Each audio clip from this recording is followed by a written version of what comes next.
Last week I posted a short with a couple super 80s chord progressions, and shorts are only a minute long, so I really had to stuff it in there and I couldn't include tabs. And I had a couple requests to do a full length on it, do tabs, and I'm going to throw in a third progression and then this cool little bonus trick at the end, which makes any progression sound super 80s. This is the coolest class ever.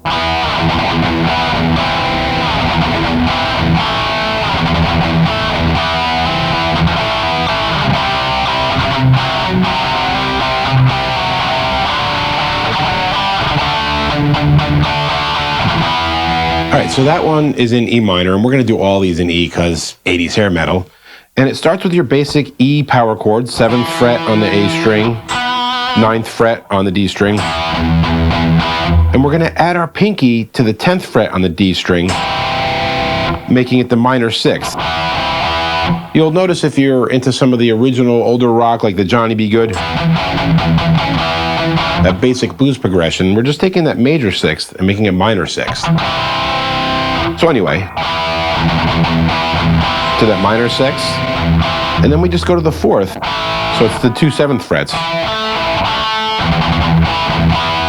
Then we go down to the C, basic power chord, and then we're going to take the power chord and go back a fret, so instead of 3 and 5, it's 3 and 4, the diminished chord. Then we're going to do a dyad, we're going to D, very 80s thing to do dyads. We have the D here on the 5th fret and the F sharp on the 4th fret, then the 4th fret on the D string, then the full power chord, the 5th, the 7th fret, it's the 5th scale tone, but it's the 7th fret on the D string, and then back to the E.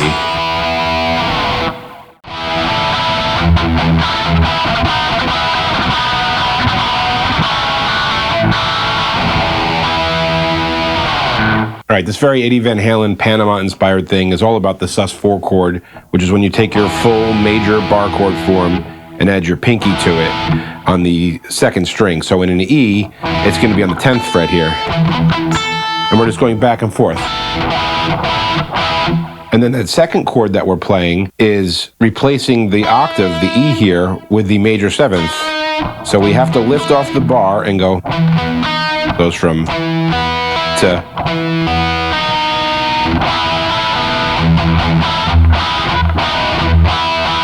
And then we're just exploiting the sus4 again. We're not playing the whole B chord, we're just using the top 3 notes.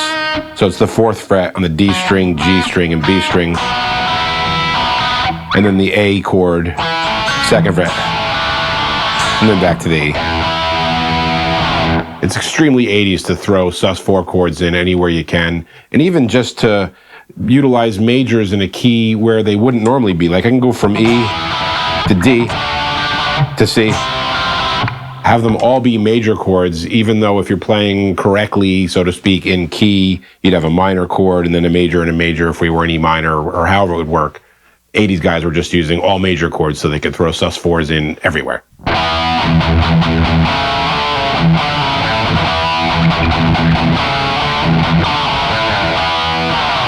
It's a very quick trick here. It's kind of loosely based on Hold On Loosely, but it's a very common trick in the 80s to take the root note and go back a half step.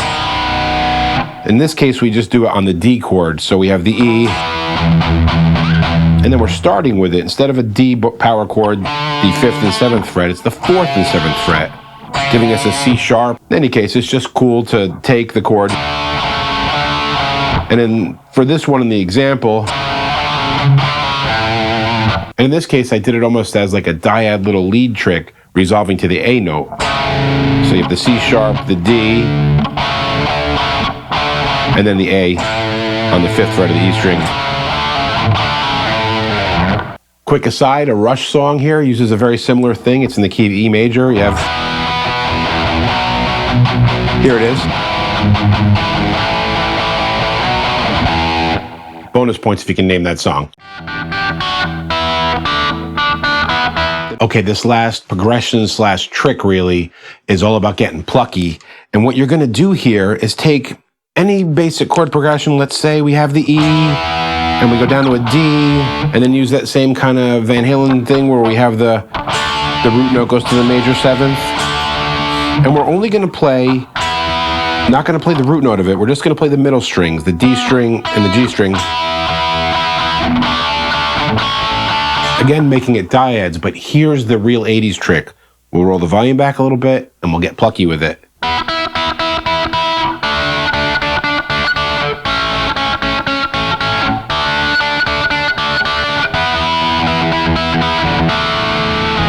Another great thing you can do that, which I guess makes this a bonus to the bonus, is you can move a bass figure over it. We'll change it a little bit. Let's work within like an E minor box here. So we're going to start with the open E and then play it. Then move our thumb over here to play a C. Maybe the open A. And back to E. So I hope you like these kind of tips, progressions, and tricks and ideas. I've got a channel full of rut busters and lead ideas and rhythm ideas and gear reviews and everything. Please give it a like and follow if it's the kind of thing you're into. And until next time, guys, keep making great music.